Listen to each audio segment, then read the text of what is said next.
this tutorial we will look at modelling a leaving certificate oblique planes question. So this question consists of a right cylinder which is pierced by an equilateral triangular aperture. So we start off by modelling our cylinder. We open a part file.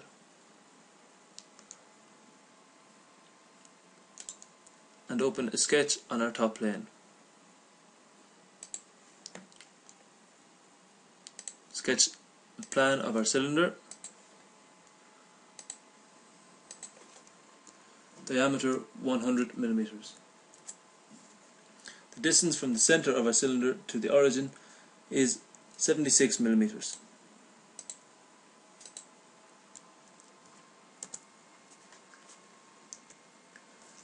This sketch is still undefined, as the center of the circle will lie anywhere a distance of 60. This sketch is still undefined, as the center of our cylinder can move anywhere 76 millimeters from the origin. So to overcome this, we select the center of the cylinder, hold Control and select the origin and make vertical. We now have a fully defined sketch and we can extrude this sketch. A distance of 100 millimeters.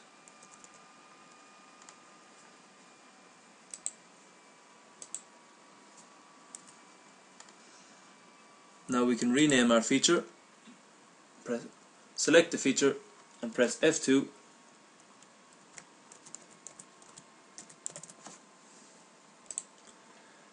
Now we can draw our triangular aperture. So we can open a sketch on the right plane, which passes through the center of our cylinder. Press the space bar and double click normal to. The triangular aperture will lie on the center of our cylinder, so we draw a center line which passes through the center of our cylinder. To draw our triangle, we will use the polygon sketch tool, a three-sided polygon. The center of this must be coincident with the center line, and also the top point of our triangle must also be coincident with the center line. So select the point, hold Control and select the center line and make coincident. We know that the top of our triangle is 20 millimeters from the top of our cylinder.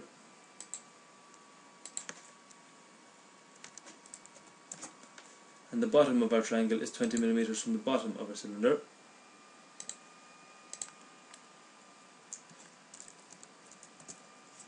Now our sketch is fully defined. So in the Features tab, we can select Extruded Cut.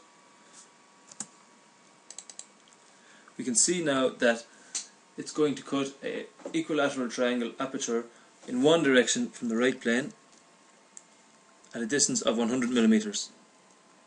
We need to extrude in both directions. So if we change our end condition to mid-plane, it's now making an extruded cut of 100 millimeters in the mid-plane.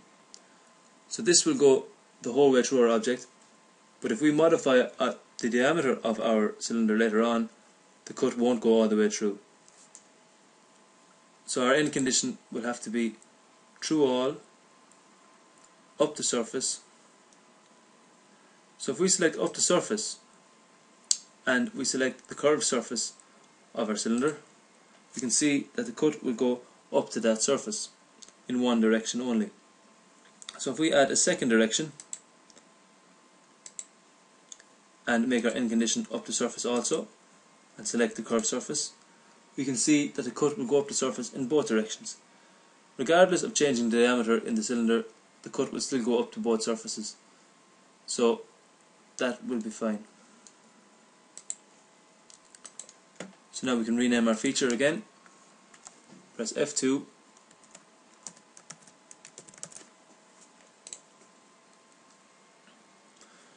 Now we can put in our planes of reference. So firstly we can draw the horizontal plane by opening a sketch on our top plane and looking normal to.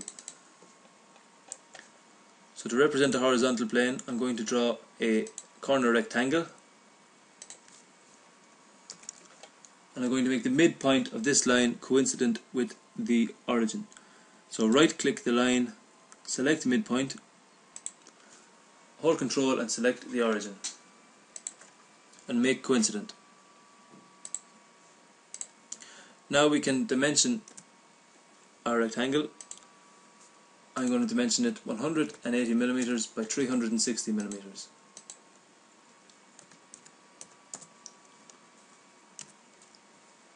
So now we can see the outline of our horizontal plane. So if we go into our Surfaces tab and Planar Surface, this will convert our current sketch into a planar surface. So it has automatically picked up our current sketch. So if we click OK, we can see now that our rectangle has been converted to a planar surface. So we can rename this surface our HP. We can now draw our vertical plane in much the same way. Open a sketch on the front plane, look normal to, draw the outline of the plane using corner rectangle, and dimension it 180 by 360 millimeters.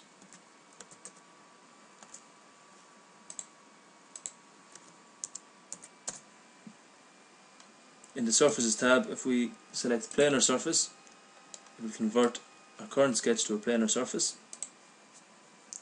So now we can see our vertical plane. We can rename it.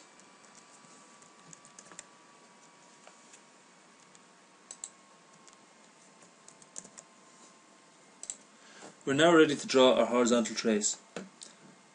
We know that our horizontal trace is at an angle of 45 degrees to the vertical plane. We also know that it is a distance of 57 millimeters to the center of our cylinder. So to see the center of our cylinder in plan, we're going to have to show the sketch.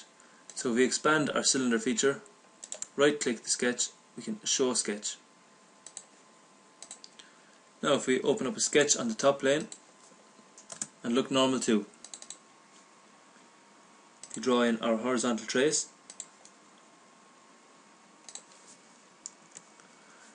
We want to dimension the angle at 45 degrees to the vertical plane and the distance of 57 millimeters to the origin. So there's our horizontal trace. We can exit the sketch,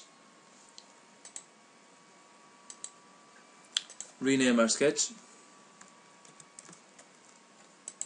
and change the colour of our sketch by right clicking the sketch and selecting sketch colour and select any colour. Now to draw in our vertical trace, we're going to solve this way much the same way we would solve it on our sheet. We're going to draw a half cone with a base angle of 55 degrees.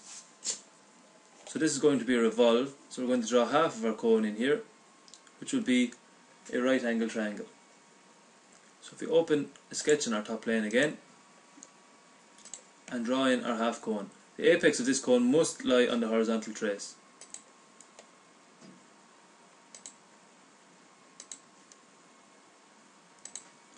And if we dimension our base angle at 55 degrees,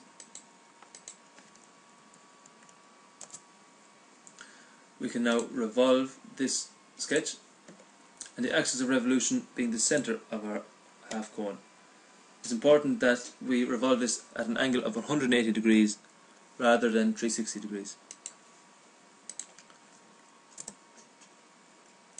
So there's our half cone. We can now draw in our vertical trace. So if we open a sketch on the front plane and look normal to,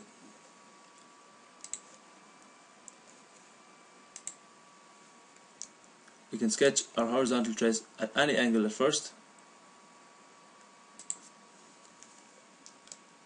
We can see that the end point of our vertical trace is still not fixed to our horizontal trace. So to do this,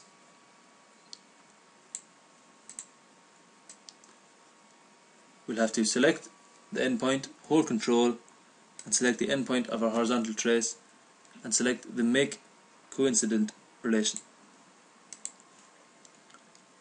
We also have to add the tangent relation with our vertical trace to the base of our cone. So select the line, hold Control and select the base of our cone and make tangent. Again, we can change the name of our sketch once we have exited the sketch.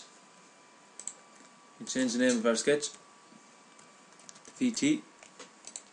We can change the name of our revolve to half cone. We can change the colour of our vertical trace. So now we're going to insert our oblique plane. So to do so, we go to Insert, Reference Geometry and Plane. Now it's looking for reference points. So our first reference points will be our vertical trace, and the second will be our horizontal trace. And there we can see our fully defined plane. So if we click OK, we can see our oblique plane there. So if we change the name of our plane,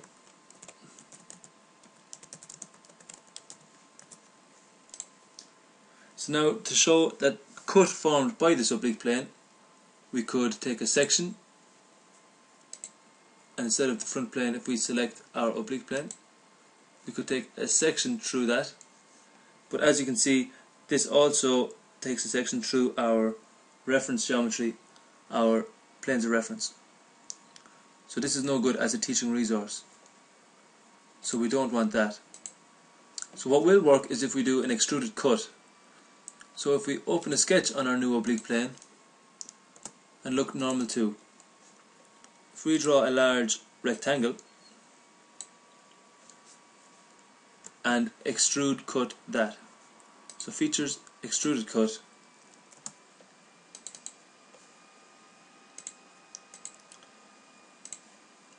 we can see that that is making a cut from our oblique plane, and it's not cutting our planes of reference. So if we just hide our oblique plane, we can see there our completed model. So now we can add colour to this by selecting Show Display Pane and clicking on the appearance icon. So I'm going to change the cylinder to red. I'll have to change the aperture to red also. I'll change the horizontal plane to purple, the vertical plane to pale green, the half cone I change to yellow, and the cut made by the oblique plane, change that to blue. So there we have our completed oblique plane question. So we can also generate a number of different views and view them at the same time. So if we go to View Orientation at the top and we look at the options we're given here, we're given a single view, which we have at the moment, a two-view horizontal, which is showing us our elevation and our plan. We can of course change these by going to our view orientation again and selecting whatever one you wish. We have two-view vertical and four-view. So if we select four-view, there we can see it's giving us our plan, our elevation and our end elevation, and a trimetric view. We can change the display style in each of these separately to show our hidden detail.